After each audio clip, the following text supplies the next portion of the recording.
Morning class. So here I will continue with the exercise 16.2. The question is, the shaded region of the given diagram represents the lawn in front of the house. ठीक है. On three sides of the lawn there are flower beds of width 2 meter. Find the length and the breadth of the lawn and find the area of the flower beds. ठीक है. तो ये बोला है कि ये लॉन है. ठीक है. This is lawn. The shaded portion is lawn. और यहाँ पे तीनों साइड में 2 मीटर्स का एक डिस्टेंस है और वहाँ पे एक फ्लावर बेड्स लगाए हैं, मतलब चारों तरफ से फूल और बीच में लॉन. ठीक है. तो पहले तो हमें लेंथ ऑफ द लॉन निकालना है. तो टोटल ये है टोटल लेंथ. ये पूरे उसका इस पूरे डायग्राम का पूरा लेंथ है 30 मीटर और इसका ब्रेथ है 12 मीटर. तो लेंथ ऑफ द लॉन क्या हो जाएगा? लेंथ ऑफ द लॉन सिर्फ यहाँ से यहाँ तक है ना. तो यहाँ से यहाँ तक तो पूरा 30 में से ये वाला पोर्शन 2 मीटर हट गया, ये वाला पोर्शन 2 मीटर हट गया. Therefore length of the lawn will be 30 minus 2 metre which is equal to 26 metre. Okay. और ब्रेथ ऑफ द लॉन क्या होगा? ब्रेथ में ये पूरा ब्रेथ है, ब्रेथ में ये पूरा सिर्फ यहाँ से ऊपर से 2 मीटर हट गया. तो 12 metre minus 2 metre which is equal to 10 metre. Okay. अभी हमने क्या करना है, हमें बस इसका एरिया निकालना है. ये जो है ये वाला पोर्शन जो है इसका एरिया निकालना है. तो इसका एरिया हम कैसे निकाल सकते हैं? अगर पूरा area minus this portion will give you the area of the shaded reason, right. अगर मुझे ये वाला, ठीक है, तो मुझे बस इस पोर्शन का अगर मुझे एरिया निकालना है तो क्या करूँगी? पहले तो ये पूरा स्क्वायर का, अगर मैं पूरे स्क्वायर में से पूरे रेक्टेंगल में से इस रेक्टेंगल का एरिया हटा दूं तो मुझे area of the shaded region मिल जाएगा. तो area of the outer rectangle minus area of the inner rectangle. तो area of the outer rectangle क्या है? ये है लेंथ 30 मीटर इंटू 12 मीटर. तो area of a rectangle ADFG minus area of the lawn. ठीक है. तो ये हो जाएगा 30 into 12 which is equal to 360. और एरिया ऑफ द लॉन क्या है? इसका एरिया क्या हो जाएगा? इसकी लेंथ है 26 मीटर, इसकी ब्रेथ है 10 metre. So 26 into 10 260 which is equal to 100 metre square. तो area of the flower bed will be equal to 100 metre square. Is it clear? Okay, moving on to the next question. The cost of fencing a rectangular garden at ₹15 per meter is 5400. ठीक है. तो cost of fencing क्या है? 5400 है at ₹15. If the length of the garden is 100 meter, find the area of the garden. ठीक है. तो यहाँ पे cost of fencing दे दिया है 5400 और क्या बोलते हैं, लेंथ दिया है. So what do we know? Let the breadth be x meter. तो perimeter of the garden is 2 into rectangle है तो 2 into L plus B, 2 into 100 plus x which is equal to 200 plus 2x है ना. 2 into 200 is 200, 2 into x equal to 2x. और उसके बाद cost of fencing क्या है? at ₹15 है. तो ये दिया है 5400. तो perimeter हमें क्या मिला? 200 plus 2x into 15 is equal to 5400. Yes. So 200 plus 2x is 5400 by 15 और 200 plus 2x is 360. 2x equal to ये यहाँ पे चला गया 360 minus 200 which is equal to 160 और x equal to 80 मीटर. तो ब्रेथ हमारा 80 मीटर आ गया. तो area is length into breadth. तो 100 into 80 which is equal to 8000 metre square. Okay. I hope you have understood this. Next question. A area when bent in the form of an equilateral triangle encloses an area of 36√3 centimeter square. Find the area enclosed by the same wire to form a square rectangle whose length is 2 centimeter more than its breadth. तो first of all हमें क्या पूछा है? एक wire दिया है. Okay. एक wire है और उस वायर को सपोज ये एक वायर है. ठीक है.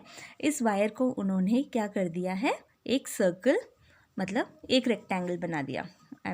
ऐसे इसका एरिया एक इक्विलैटरल रेक्टेंगल बना दिया और उसका एरिया है 36√3 और उसी इतने ही लेंथ का उन्होंने क्या बना, ये है इतना लेंथ है. ठीक है. इसका ही उन्होंने एक ट्रायंगल बनाया, उसका एरिया 36√3 है और उसी का आपने स्क्वायर बनाना है. ठीक है, उसी का स्क्वायर भी बनेगा। तो find the area of the enclosed by the same wire to form a square. तो इसमें हम क्या निकाल सकते हैं? Any idea?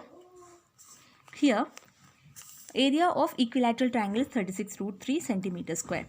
तो √3/4 इंटू साइड स्क्वायर फॉर्मूला है एरिया ऑफ इक्विलैटरल ट्राइंगल। तो side square equal to 36 into 4, क्योंकि ये √3 कैंसिल हो गया, 36 इंटू 4 और साइड ये होगा 144 सेंटीमीटर स्क्वायर। तो साइड हो जाएगा 12 सेंटीमीटर। ओके, तो हमें एरिया से हमें यहाँ पे साइड मिल गया। ठीक है, अब हम निकालेंगे perimeter of a equilateral triangle. तो पेरीमीटर क्या हो जाएगा? 3 इंटू ट्राइंगल है तो 3 into 12 which is equal to 36 centimetre. I hope you are understanding this.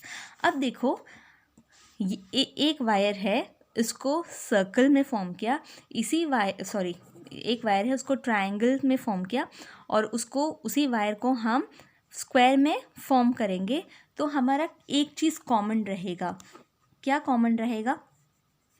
Size of the wire, है ना, वायर की साइज सेम रहेगी। और वायर एक्चुअली क्या है यहाँ पे? हमारा पेरीमीटर। तो पेरीमीटर ऑफ अ ट्रायंगल, अब इसको हमने इसी वायर को हमने स्क्वायर में कन्वर्ट किया तो उसका जो पेरीमीटर है वो सेम रहेगा। जो ट्रायंगल का पेरीमीटर है, लेंथ ऑफ द वायर क्या है? एक लेंथ है, एक वायर है, ठीक है, लेंथ ऑफ द वायर, इसी को हमने क्या किया है? ट्रायंगल में कन्वर्ट किया और उसी को हमने स्क्वायर में कन्वर्ट किया। तो क्या सेम होगा? उनका जो पेरीमीटर है वो सेम रहेगा। ठीक है, तो पहले हमने इस इंफॉर्मेशन से हमें साइड निकाली, साइड से हमने पेरीमीटर फाइंड आउट किया और पेरीमीटर से हम क्या निकाल सकते हैं? Perimeter of a square equal to perimeter of a triangle. Therefore 36 equal to 4 into side, क्योंकि स्क्वायर का पेरीमीटर क्या है? 4 इंटू साइड, और यहाँ से हमें साइड मिल गया 9 सेंटीमीटर। तो एरिया क्या हो जाएगा? Area of the square will be equal to 9 into 9 81 centimetre square. Okay, similarly अभी दूसरा निकालना, अगर उसी को हमने रेक्टेंगल में चेंज किया और यहाँ पे बोला है कि जो रेक्टेंगल में चेंज किया है उसकी जो लेंथ है वो 2 centimetre more then it's breath है। तो हम क्या लेंगे? पेरीमीटर इक्वल टू 36, क्योंकि पेरीमीटर ऑफ ए ट्राइंगल वो मिला हमें। Perimeter of rectangle is 2 into L plus B, और यहाँ पे लेंथ क्या है? 2 ब्रेथ से 2 टाइम्स बड़ा, तो 2 centimetre more than the breadth. तो b plus 2 which is equal to 36। यहाँ से हमें क्या मिलेगा? This will give you 2 into two into B plus 2। ठीक है, यहाँ पे 2 यहाँ पे चला गया, 36 divided by 2 is equal to 18। 2b will be equal to 16 और b इक्वल टू 8। तो लेंथ क्या हो जाएगा? 2 plus 8 which is equal to 10 centimetre. Area हो जाएगा length into breadth which is equal to 80 centimetre square. Okay, next question. Area and the parallelogram have the same base and same area. तो एक triangle है और एक parallelogram है, उन दोनों का सेम बेस है एंड सेम एरिया है। ठीक है, if the sides of the triangle are this and the parallelogram stands on the base, find the height of the parallelogram. Very simple question. यहाँ से हमें ट्राइंगल की सारी साइड्स पता है तो हम एरिया निकाल सकते हैं। S is equal to a plus b plus c by 2। ठीक है, और area of a triangle square root of s into s minus a into s minus b into s minus c। And from here you will get 42 minus 26, 42 minus 28। इस तरीके से हमने इसको solve किया तो you will get area of a triangle equal to 336। Area of parallelogram is same as area of a triangle.